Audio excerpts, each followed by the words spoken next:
Chapitre 24. Les rois devant Hérode. Conduite de celui-ci et ses motifs. Le lendemain matin, Hérode fit secrètement appeler les trois rois dans son château. On les attendit sous le portique, et de là on les introduisit dans une salle décorée de branches vertes et de vases de fleurs. Dans cette salle, des rafraîchissements étaient servis. Hérode se fit attendre quelque temps. À son entrée, ils s'inclinèrent devant lui et lui demandèrent encore une fois où était le roi des Juifs nouvellement né. Hérode dissimula le mieux qu'il put son trouble. Il s'efforça même de feindre une grande joie, et les pria de lui dire avec détail ce qu'ils avaient vu. Mansor lui décrivit la dernière image qui leur était apparue dans les étoiles avant leur départ. C'était une vierge, ayant devant elle un enfant, et du côté droit de l'enfant était sortie une branche lumineuse, surmontée d'une tour à plusieurs portes. Cette tour s'était transformée en une grande ville, au-dessus de laquelle ils avaient vu l'enfant se placer comme un roi, avec la couronne, le glaive et le sceptre. Puis ils s'étaient vus eux-mêmes, et tous les rois du monde prosternés devant l'enfant pour l'adorer, car ils avaient un royaume auquel tous les autres royaumes devaient obéir. Hérode leur dit qu'il existait en effet une prophétie sur Bethléem Ephrata se rapportant à ce roi. Allez donc, ajouta-t-il, sans bruit, à Bethléem. Puis quand vous aurez trouvé l'enfant, revenez me le faire savoir, afin que moi aussi je puisse m'y rendre et l'adorer. Les trois rois alors quittèrent sans avoir touché au rafraîchissement qu'on leur avait préparé. Hérode était dans ce temps-là plein d'une sombre colère.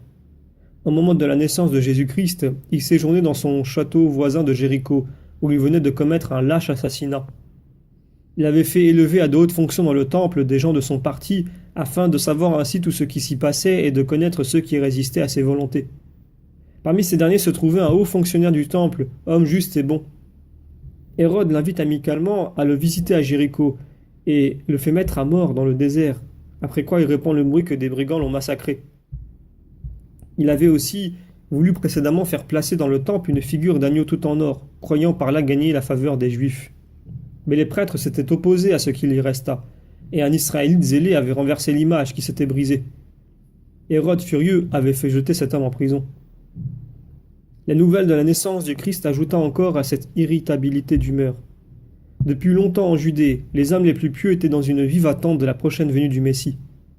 Les circonstances de la naissance de Jésus avaient été divulguées par les bergers, mais les personnages de haut rang regardaient généralement les récits qu'on en faisait comme des fables ou des rumeurs sans consistance. Néanmoins, ce qu'Hérode en recueillit le détermina à faire prendre en secret des informations à Bethléem. Ses émissaires, arrivés à la crèche 3 jours après la naissance du Sauveur, échangèrent quelques paroles avec saint Joseph.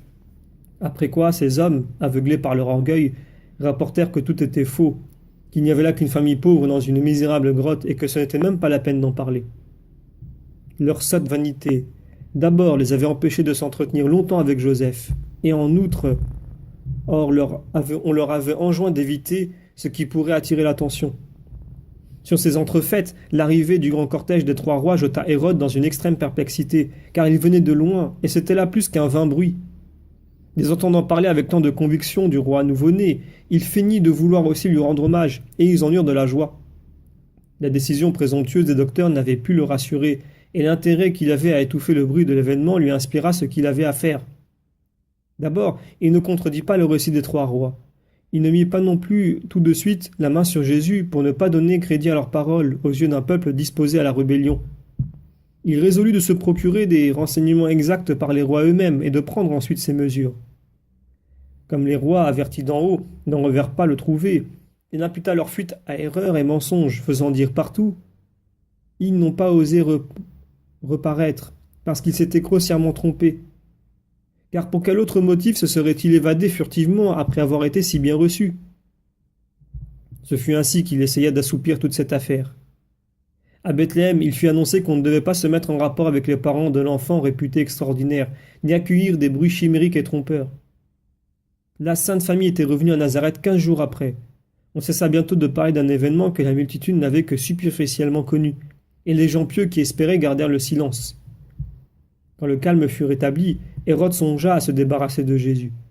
Il apprit alors que la famille avait quitté Nazareth.